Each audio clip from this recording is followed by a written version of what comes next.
I finally read Frankenstein after I've been meaning to for years, and it was not what I was expecting. I've been talking about this novel for years. I've done a lot of work on science fiction, my academic work, and I've talked about how Mary Shelley basically founded the modern genre of science fiction. It's also a great Gothic novel. I was obviously well aware of the basic concept. But this novel was way different than what I was expecting. If you're new here, hi, I'm Juliet. I'm a writer and historian, and on this channel I talk about all things spooky and weird, and about kind of myth, folklore, history, ghost stories, and all that kind of thing. Welcome! Let's get into it! Before I get started, spoiler warning, I am going to talk loads of details from the book Frankenstein, the 1931 and 1936 movies, and I'm going to make lots of allusions to other versions of the story of Frankenstein. So if you want to read the book or watch the new movie and be surprised, which I have to say I was, then yeah, turn away and come back later. By the time this video comes out, Guillermo del Toro's new Frankenstein adaptation will be on Netflix. It has already been out in cinemas for a few weeks. I have not seen it yet, so apologies if you are looking for commentary on the new film. I probably will put up a video with some reactions when I get a chance to watch it, which I do want to do as soon as I can, but I have about 3 jobs and a 4-year-old, so reality is what it is. I'll get to it when I can get to it. I am going to talk today primarily about the book and about the two 1930s movies, the 1931 Frankenstein and the 1936 Bride of Frankenstein. Hi, Editing Jules here. Just a quick note, for some reason throughout this entire video I kept saying that Bride of Frankenstein was 1936. It's not. It's 1935. I'm very sorry. Please, anytime I say 1936, ignore that. It should be 1935. I just had some kind of brain whoopsie and kept saying the wrong year. I've also given the wrong year to Kenneth Branagh's Mary Shelley's Frankenstein when I mentioned that. That was 1994, not 1996. So sorry about that. My brain apparently couldn't do years when I was filming this video. But I was prompted to make the video by the Del Toro movie coming out because one of its selling points is being more accurate to the book than a lot of other versions. There are versions that do incorporate more of the book, particularly Kenneth Branagh's 1996 Mary Shelley's Frankenstein. You can tell by the title. Okay, he's aping Francis Ford Coppola's Bram Stoker's Dracula from a few years earlier, which was less faithful to the book, but more so than a lot of Dracula adaptations, and he's doing the same thing. That is certainly up to Del Toro's film, the most faithful adaptation of the book, but I haven't actually seen it. I, again, do want to watch it. I love Kenneth Branagh and I love his stuff, so I actually really want to watch that film. Again, I just haven't got around to it. But Frankenstein, like Dracula, has appeared in hundreds and hundreds of films and TV shows, sometimes as a side character, sometimes as a main character. There are so many adaptations of this story, and most of them are really quite far removed from the book, and most of them have a lot more to do with the 1931 movie in particular and the 1936 movie than anything else. And I didn't realise how much. Like, I knew that Del Toro was making a movie closer to the book, and I can see from the trailer that that is the case. I can see scenes in the trailer that surprised me when I read them in the book. So I believe him even though I haven't seen it yet. But I didn't realise until I read the book just how far from the book my idea of Frankenstein that I had got from pop culture really was. So for context, before reading the book, I had seen one movie adaptation of Frankenstein that was so bad, I can't even work out which one it was. I think it was from the 2010s or the noughties, and it might be the one with Aaron Eckhart in it, but then there's stuff in the book that is in that film that I did not remember and was really surprised by, so who knows, it was really bad, whichever one it was. I had also seen related films, including Tim Burton's Frankenweenie, which is about young Victor raising his dog back to life, which is good. I enjoyed that one. Don't remember it all that well, but I remember enjoying it, although anything about dogs dying is just going to get to me. I've also seen Gods and Monsters, which is about James Whale, the director of the two 1930s movies, Frankenstein and Bride of Frankenstein. So a movie from the 90s starring Ian McKellen and Brendan Fraser. And I'd seen that, so I had kind of some awareness of the 1930s movies. Through that. I hadn't actually watched the 1930s movies themselves until after I read the book and I was preparing for this video. So it was really interesting to see how much of my idea of Frankenstein came from those movies without having actually seen them, and not from the novel. And beyond that, I was aware of Frankenstein from being aware of the general concept and its position in the history of science fiction and Gothic novels. And I was aware of Frankenstein from its general position in pop culture. I'm currently watching Penny Dreadful for the first time, which has some interesting elements of the book in it. And we've just finished the first season and we're just getting into the second season. My husband's already seen it, but I, again, wanted to watch it at the time when it came out years ago and just never got around to it. And obviously, Frankenstein's monster is such a popular Halloween costume and turns up in all sorts of other shows and all sorts of other contexts. I've seen lots of stories inspired by the story of Frankenstein, episodes of Buffy the Vampire Slayer and stuff like that. I have seen Poor Things, but I would argue that is an adaptation of Pygmalion, the myth of Pygmalion, and to a lesser extent the George Bernard Shaw play Pygmalion, but particularly the ancient Roman myth Pygmalion. I think Poor Things is an adaptation of Pygmalion. If you would like me to talk more about that, then let me know in the comments and I will happily make a video talking about that. But I thought I knew Frankenstein, and yeah, I really, really didn't. One thing I did know is that Mary Shelley started writing Frankenstein in the summer that never was. There was terrible weather all summer that year in 1816.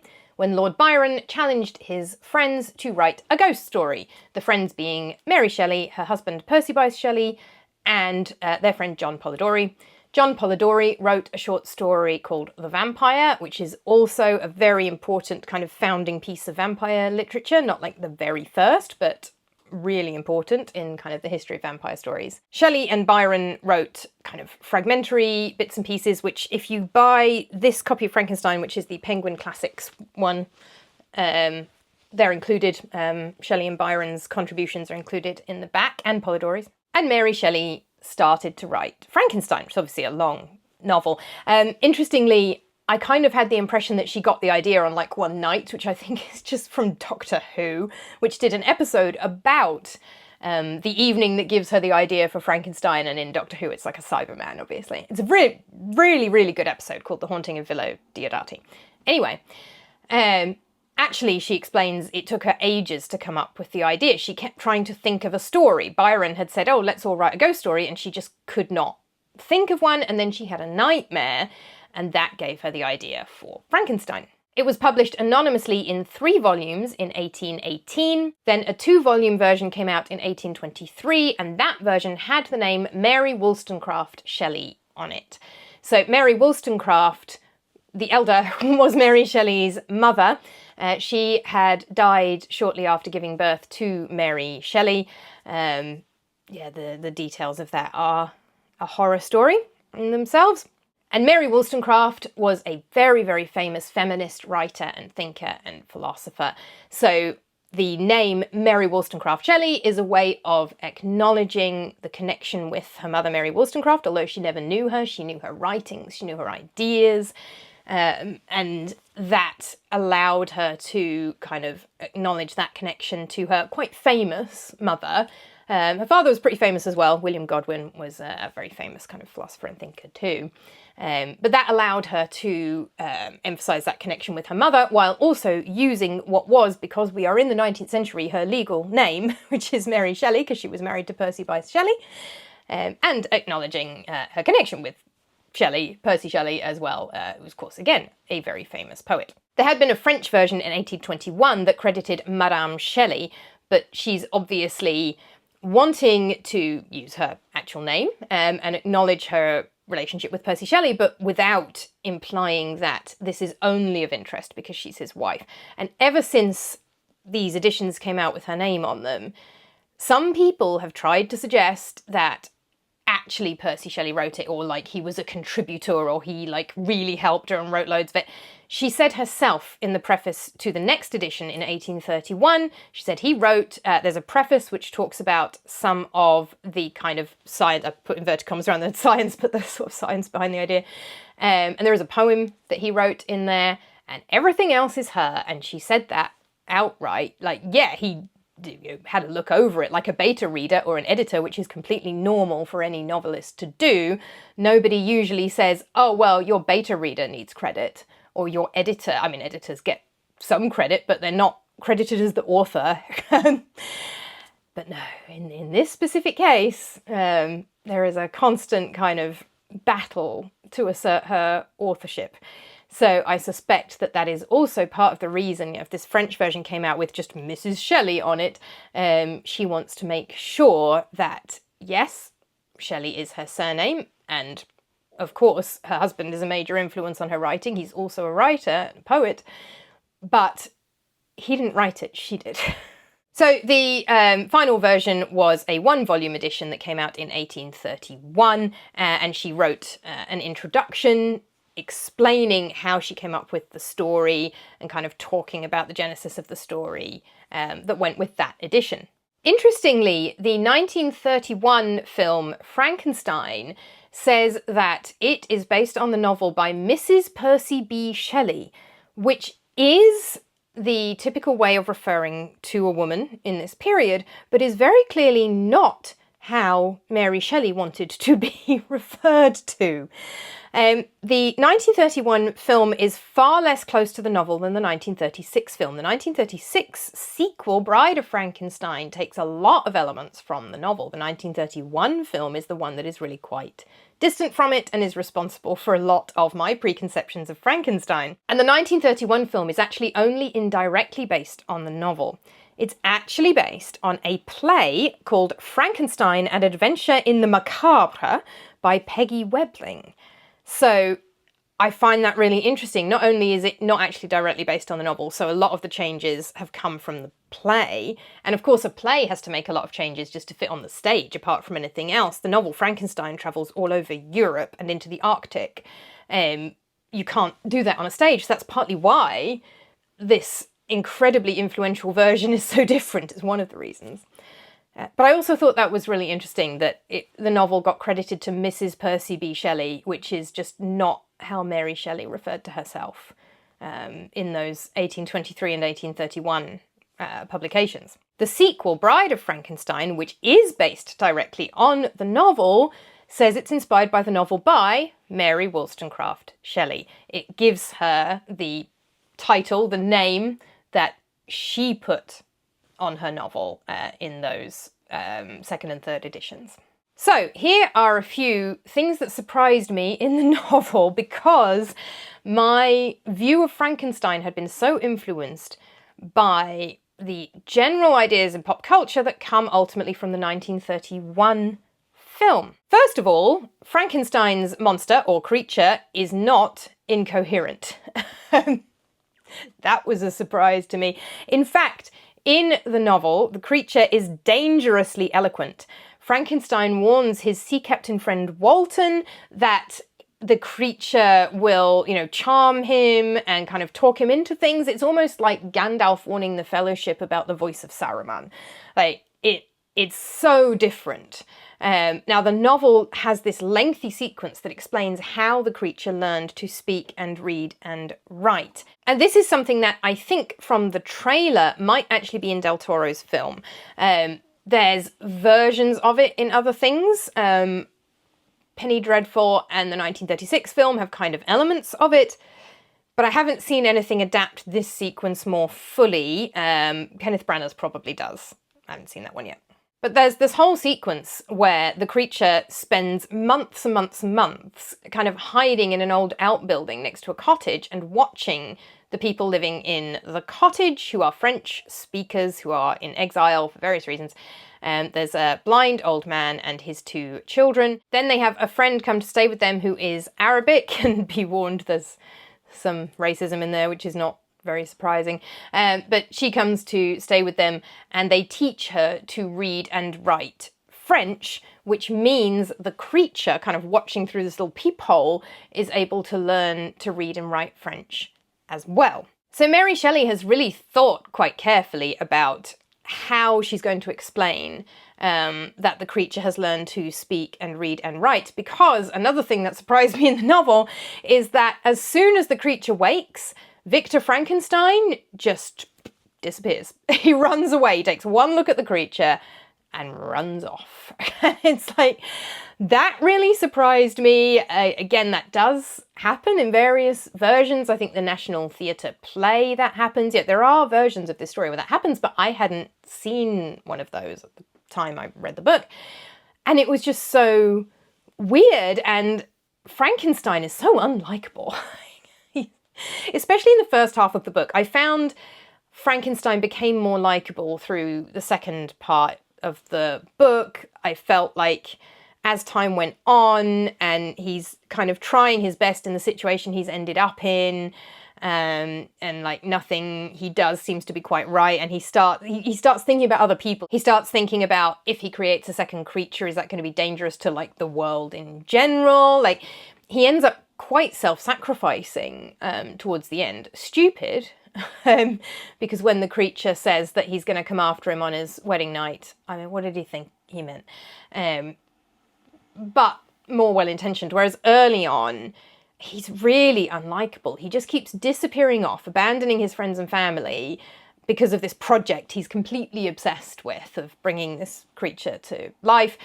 And then, yeah, the creature wakes up and he's horrified and just runs away. And like, everything that goes wrong in the rest of the story is his fault because of that. And one of the major themes of the story, which is another thing that I kind of wasn't aware of, is the creature ends up doing bad things because of a lack of love. That because Frankenstein simply abandons him at birth, that is why the creature ends up lashing out. And then there's another incident with the people in the cottage when he goes and he talks to the blind old man, but as soon as the kids come back and they can see him, they're horrified, and then they all move away and he's rejected all over again. It is rejection that makes the creature turn to doing bad things. And yeah, that is all Frankenstein's fault. I keep calling him the creature. I should say the words used in the novel are monster quite a bit, but also daemon, spelled in English Latin lettering Daemon. This is from the Greek. The Greek word daimon is a being that is between mortals and the divine. So not a god, but more than a mortal, a spiritual divine being. It's the root of the English word demon, but the ancient Greek meaning of the word is not the same as demon. A daimon is not automatically evil, and in some cases might be like a guardian angel type thing. And then obviously over time, when Christianity becomes the majority religion across Europe, and daimons are associated with pagan religion and pagan concepts, unlike angels, which have more kind of Hebrew and Jewish roots, the daimon becomes the demon, which is evil. And Mary Shelley uses the spelling Daemon, so you could read it as demon, you could read it as evil creature, but you could also read it as daimon, as creature that is somewhere between men and gods, which I think is really interesting. You know, if you have some knowledge of ancient Greek, that word is not, you know, with that spelling, that word is not straightforwardly evil creature, although it might read that way as well. Another thing I was, of course, familiar with before reading the book was the well-known saying that, knowledge is knowing that Frankenstein is not the monster, and wisdom is knowing that Frankenstein is the monster. I would say in this novel they both are. I feel like Mary Shelley is depicting both of them as in some way monstrous. Both of them are in some way at fault for all the terrible things that happen, because the monster chooses to respond in a very violent way to rejection, and that's, you know, on him as a being of free will. I I was interested to see the phrase, "it is a free country," was in here. I wondered if this novel is where that phrase comes from, or if it was already a common phrase when she wrote it. Anyway, but yeah, I would say they are both monsters. But she uses various words to refer to the creature, particularly monster and demon. I tend to say creature. It's just a little bit more neutral if I'm discussing the characterization of both of them, but either works. Another preconception I had was that the creature was kind of like one of the characters in Of Mice and Men, which, by the way, I have not read either because it sounds miserable, but I'm familiar with the concept. That the creature was kind of only killing people by accident. In the film, the 1931 film, he does murder somebody deliberately, but then there's a little girl that he kills by accident because he doesn't really understand what's happening. In the book, he actually saves the little girl from drowning, or he's trying to. I was slightly unclear whether she actually lived or died, but he's trying to save her, and that gets misunderstood. But in the book, he does murder lots of other people on purpose for the sake of vengeance. He kills Frankenstein's younger brother, who's only a little boy. He kills his best friend and his wife. And all of that he does very deliberately to get vengeance on Frankenstein. So the creature in the novel, yes, he's doing these things because of the pain of rejection, but he's not some misunderstood good creature. Like he is also a vicious murderer. And I just kept thinking of that quote from Brooklyn Nine-Nine, where Jake is interrogating a murderer, and he just says, "Cool motive, still murder," which is very true. Even more surprising, the novel never actually spells out how Frankenstein made the creature. I just assumed that it's in the novel, that he put together a bunch of bits of dead bodies and then used electricity to reanimate them, and that's how he made the creature. And the details of that are only kind of confirmed, if you like, or only included in the 1931 film. Now, they didn't get it from nowhere, because where Mary Shelley does spell that out a little bit more is actually in her introduction to the 1831 version, when she was talking about the influences and the ideas that came together so that she wrote the novel. I think the poor woman, was mostly just trying to explain that, yes, she actually did write it and not her husband. But usefully, she gave a whole explanation of how she came up with the idea. And that's where she talks about the idea of reanimating a corpse with electricity. She says that Percy Shelley and John Polidori and Lord Byron had been talking about some experiments by a Dr. Darwin, not the famous Darwin, but one of his forebears, about the idea of trying to create life. And they had talked about the idea of galvanism and the theory that perhaps a corpse could be reanimated. This idea had come from experiments done kind of prodding dead frogs with electricity and making them jump. And it gave people the idea that maybe you could reanimate a corpse with electricity. So the reference to galvanism makes clear the connection with electricity. And then she talks about a corpse being reanimated. She does also mention at one point the approach of the demoniacal corpse to which I had so miserably given life, which again does imply that this is a corpse brought to life. She doesn't actually mention lightning or a storm, it's raining when Frankenstein brings the creature to life, but the connection with galvanism from the introduction is what implies the use of electricity, and she'd mentioned electricity at other points in the book. But I was picturing in my mind whole sequences of kind of gathering bits of dead bodies. And one of the reasons that it doesn't sound like a single individual corpse is she does describe the creature as gigantic. It's got long hair, another thing that surprised me, yellow skin, watery eyes. It looks horrible, and it's giant. It's bigger than a normal human being. So I think that's partly where the idea of it's been put together from bits of different corpses comes from, because if it was one corpse brought back to life, then why would it be gigantic? I suspect that's the kind of thought pattern that's led to the idea of it being a kind of patchwork of different corpses. It also makes sense because the original prompt from Lord Byron was to write a ghost story, and Frankenstein, if the monster or the creature isn't a corpse that's been reanimated, then it's not really a ghost story. I've already mentioned it's well known as basically the first modern science fiction novel. There are a few early modern and ancient stories that people sometimes kind of say, oh, this is science fiction. There's an ancient Roman period Greek story about flying to the moon in a ship. That's another one that's frequently cited as the first science fiction story, but the science is a bit missing from the science fiction in those earlier ones. There's often not much of an explanation of how they're doing these things, whereas Frankenstein has an explanation rooted in genuine theories of the time and genuine philosophical and scientific research of the time. It has an explanation of more or less how Frankenstein does this, or at least an indication of how he does it. So that's why this novel is usually cited as the birth of modern science fiction. And if the monster is not a reanimated corpse, then we really would categorise it as science fiction.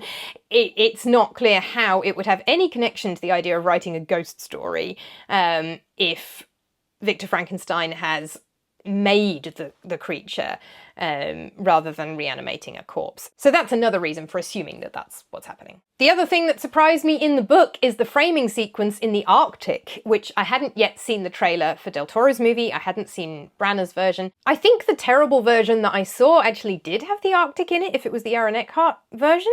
I have no memory of it, and I think I just assumed that it was nothing to do with the book because I have no memory of that film.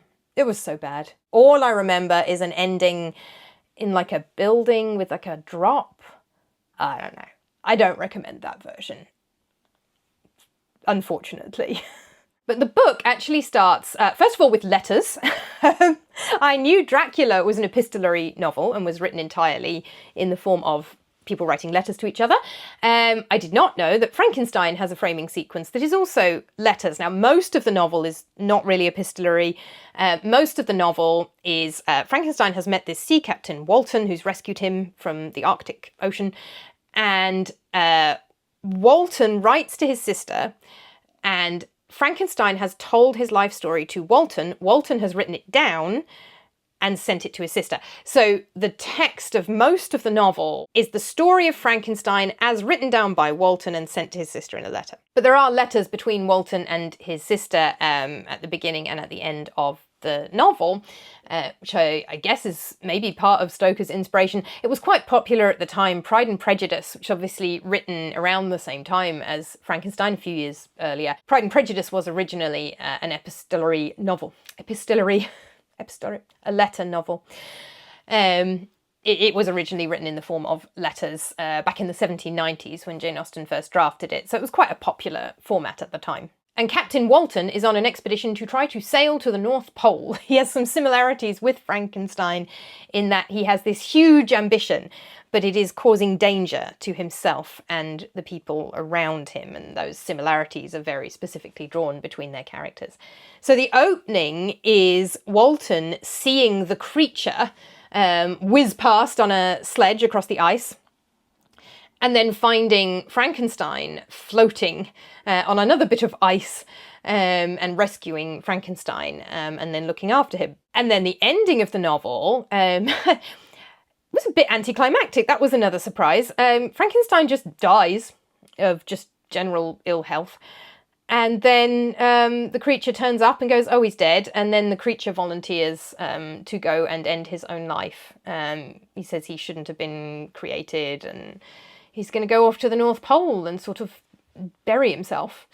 The fact that there was never a confrontation between Frankenstein and the creature at the end was very strange. So there is a confrontation between them partway through, where the creature tells Frankenstein everything that's happened to him since Frankenstein abandoned him, and he explains about the people in the cottage, and how he learned to speak and read and write, and why he murdered Frankenstein's brother, and all sorts of things. And then there's a confrontation between them later on, because what the creature demands that Frankenstein does is build him a mate. A female partner, because no human woman will go near him, and he makes Frankenstein promise to build him a bride. And Frankenstein decides to go off to the Orkneys to do that. there's a lot of travel in this novel. He's trying to talk to somebody in Scotland who he thinks is going to help him, and then he goes up to this isolated island in the Orkneys to actually do it. But then Frankenstein changes his mind because he starts to worry that the bride will be just as violent as the creature.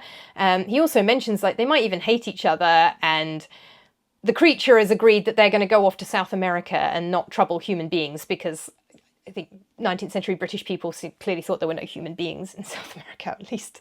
I think they're going to go off to like some very wild part of South America where they're not going to bother anybody. But Frankenstein's like, well, she didn't agree to that. Like this creature, this second creature is going to be another person with thoughts and feelings and ideas of her own. And you can feel Mary Shelley's feminism in there. Like, women might have their own ideas. Literally a plot point. So then Frankenstein destroys the half-made bride and tells the creature he's not going to do it. So there's another confrontation there. But then the creature kind of, after murdering all his family, leads him off on a wild goose chase. Well, nearly all his family. He has a brother called Ernest who gets mentioned and then forgotten about. So it never says what happened to Ernest. I guess he would have inherited everything. Anyway, the creature leads him on this kind of wild goose chase up eventually to the Arctic. But there's never a final confrontation. Frankenstein just kind of dies. So that surprised me too. But the reason I kept being surprised by things in this novel is, of course, the enduring influence of the 1931 film. And the 31 film, even though it's the same director, Frankenstein and Bride of Frankenstein, both directed by James Whale, but the 36 sequel is actually based on the book and is much more similar, whereas the 1931 original Frankenstein film, not the first, there is a 1910 silent version, but the one that is really famous with Boris Karloff that everybody knows, that one is far more different than the book, and that has had an enduring impact on pop culture's idea of Frankenstein. One of the key differences is that in the 1931 film, he is given the brain of a murderer. So this was the film that kind of codified the idea that he is made up of a bunch of different corpses put together. As we've seen, that does have its roots in the book, but the film, and presumably the play that it's based on, made that very specific. So the creature is put together from all these different parts of dead bodies, and the brain it is given is the brain of a murderer. And the 1931 film implies that the creature is intrinsically violent because it has the brain of a murderer, and there is something wrong with that brain that makes it violent. And that is a key difference from the book, where the implication is that the creature would not necessarily have been violent if it had not been rejected. It is a lack of love and repeated rejection that drives the creature to violence. Now, yes, the creature still makes the choice to be violent, but in the same way that any human might respond to things in different ways. There's nothing about, like, the creature having a specific brain that makes it violent. The 1931 film is only just over an hour long, so is the sequel, although the sequel managed to pack quite a few more elements from the book into that hour, but it's not surprising that it doesn't follow all the plot beats of the book. But so many elements of what I thought of as the story of Frankenstein come from that film. The mob coming after him with pitchforks and torches is from the film. There's no mob in the novel. Frankenstein is so reluctant to tell anybody about the creature, even his own family. Nobody knows. At one point, Frankenstein himself is arrested for the murder of his friend because people think he did it. There is a lengthy sequence where one of their friends is executed for the murder of Frankenstein's younger brother. Even though Frankenstein knows it wasn't her and knows she was innocent, he still doesn't tell anybody. And just kind of lets her die rather than tell anyone about the creature. So nobody knows about the creature to go hunting it down. There's no old windmill, obviously based on a play, so they've had to come up with locations that can work on stage, and the windmill also works for the much more limited, well, I say limited abilities of 1930s films. I mean, some early films got very dramatic. All those stunts that Buster Keaton did for real with walls falling around him and train tracks and all sorts of things. But it is easier than trying to go to the Arctic to just have a set with a windmill. So there's practical reasons for the windmill, which is also from the film. It is, of course, in this film that the creature doesn't speak. He just makes those groaning noises that you see in many, many kind of references to Frankenstein's monster, where he's going, ugh. That's the first film. In the second film, which includes more of the book, he learns a few words. He still doesn't actually speak eloquently the way he does in the book. But the first film, he's just making those grunting noises. That comes from the film. Obviously, his look with the bolt through the neck and the... is he bald? Very short hair, not long hair. A tall man, but not a gigantic man. All of that is how he is depicted as played by Boris Karloff in the 1931 film. James Whale, the director, and the screenwriters are clearly very aware when they come to do the sequel. They've obviously made a very clear decision to make this closer to the book and to adapt much more of the book into this version or into the sequel to the story. And they have to work quite hard in some ways to make that work. They have an opening sequence with Mary Shelley and Percy Shelley and Lord Byron talking about the story, where Mary Shelley, who is in a nice touch played by the same actress as the bride, Elsa Lanchester, and she explains that actually, although it looked like the creature had died at the end of the first film, when he is in the burning windmill, when it collapses after the mob have gone after him, actually he survived, and there's more to the story. She also makes a point of saying, I wrote it to have a moral. Now, there are quite few themes and morals in the novel of Frankenstein. So the 1936 film's summary of the moral of the story is a little bit reductive because there's a lot more to it, but it is accurate. That the moral of the story is the terrible things that happen when man tries to play God. And that is one of the themes of Mary Shelley's novel, so that is accurate. There's also this really funny situation they have to work around where the 1931 film, like the 1930s Dracula films, is contemporary. It is not a period drama. The 1931 film is set in 1931. Everybody is wearing clothes from more the late 20s than the 30s. There's a wedding sequence between, for some reason, Henry Frankenstein. There's a character called Victor, who's somebody else. And the Frankenstein who creates the monster in the 31 film is Henry, which is the name of Victor's best friend in the novel, Henry Clerval. This is one of those things where it's just like, why? What was the point of switching the names around? So it's Henry Frankenstein. His wife has the same name, Elizabeth, and their wedding takes place toward the end of the first film, their wedding day. And her wedding dress and wedding veil is very much 1920s because the film's only was released in 1931. So the fashions are actually very much of the late 1920s still, but they are very clearly late 20s fashions. The world they are living in is very obviously the contemporary world of when the film was made. And then they come to the sequel and they have an opening sequence with Mary Shelley talking about her story. And everybody knows when Lord Byron and Mary and Percy Shelley were alive, which is the early 19th century. So that sequence is very clearly set in the early 19th century, and their costumes are what you would expect. Well, actually, Mary Shelley's costume isn't very accurate to the period. You can see that it's meant to be vaguely Regency. Lord Byron and Percy Shelley are clearly dressed in a way that is Regency, early 19th century British clothing. So that sequence clearly takes place in the early 19th century. And then she's telling this story that she has apparently magically managed to set over 100 years later. And I guess she knew what fashions would look like. You have to just kind of go with it. It doesn't really make sense. One of the ways they've tried to reduce the impact of that is there's a lot more people in peasant dress in this sequel. Everybody, not everybody, but a lot of the characters in the sequel are wearing what the Hollywood movie people think is European peasant clothing.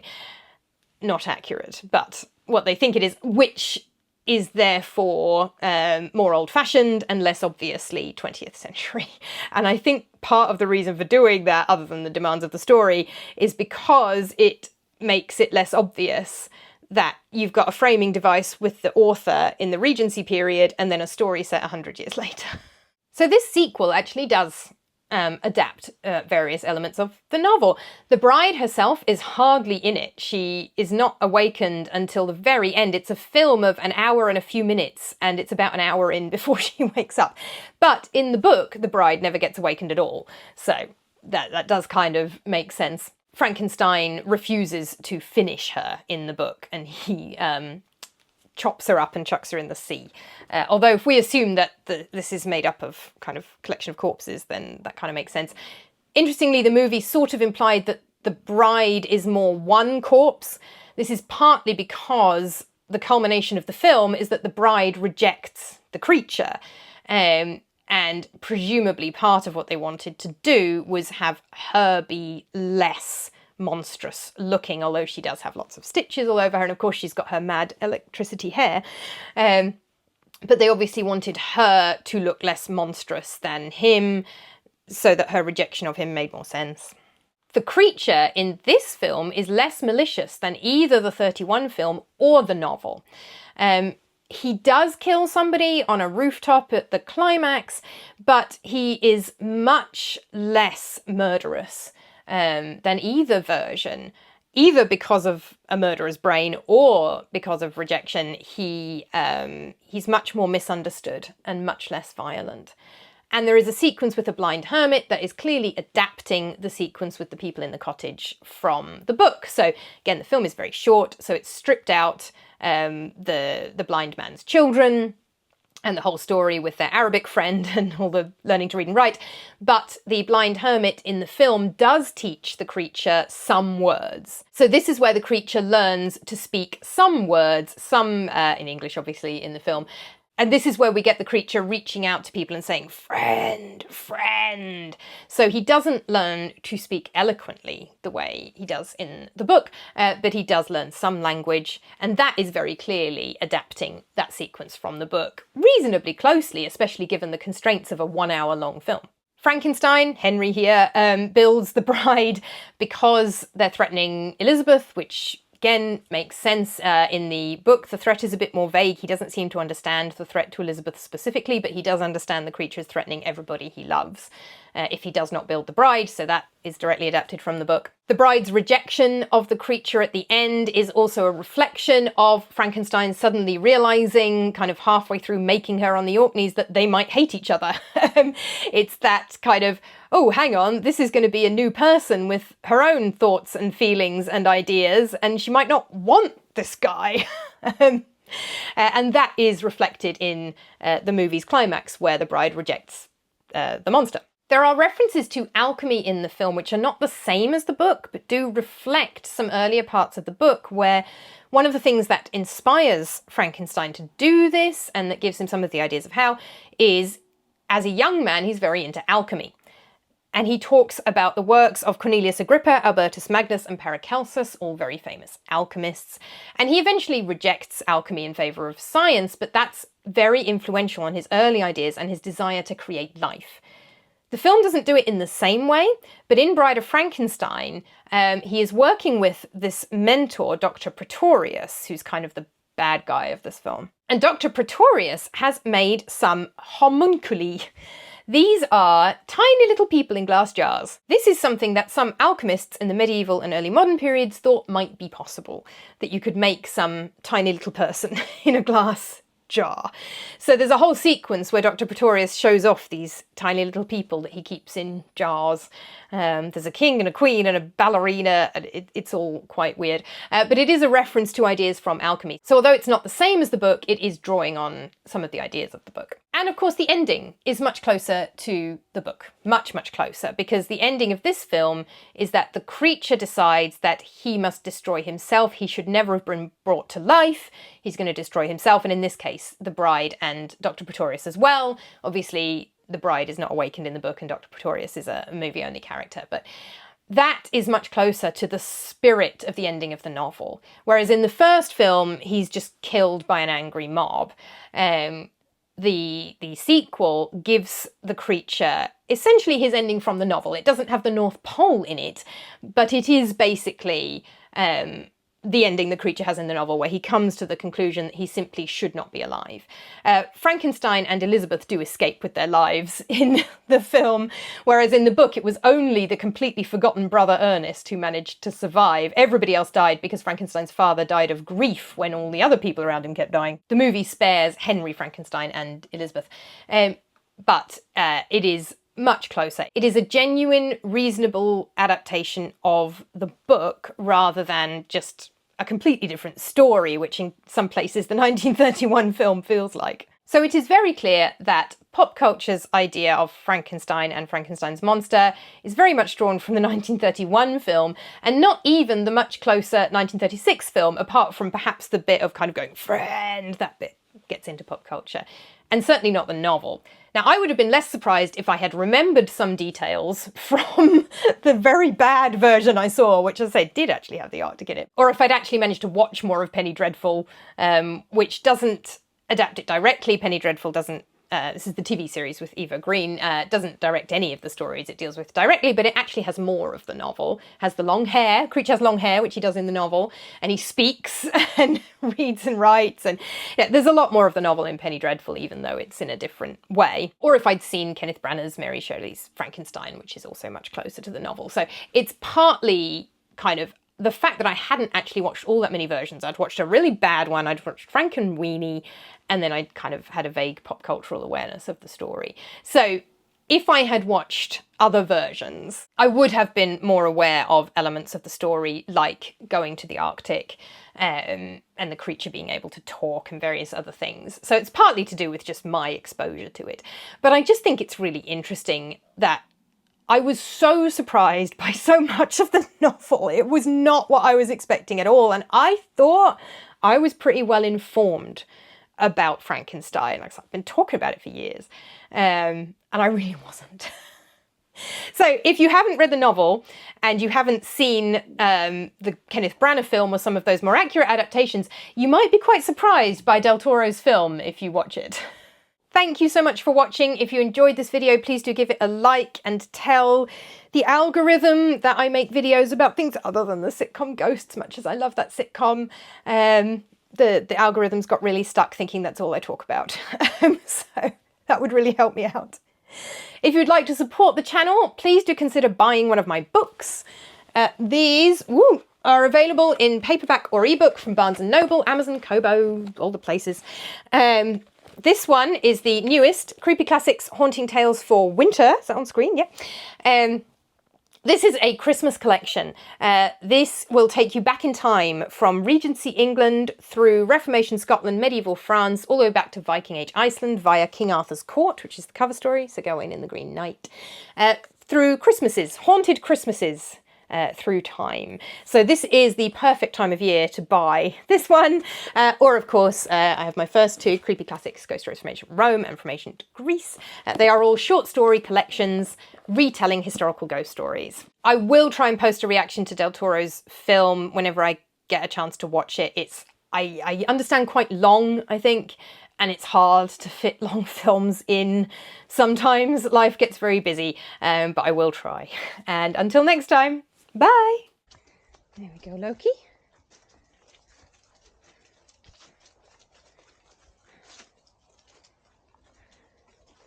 Good boy, Loki.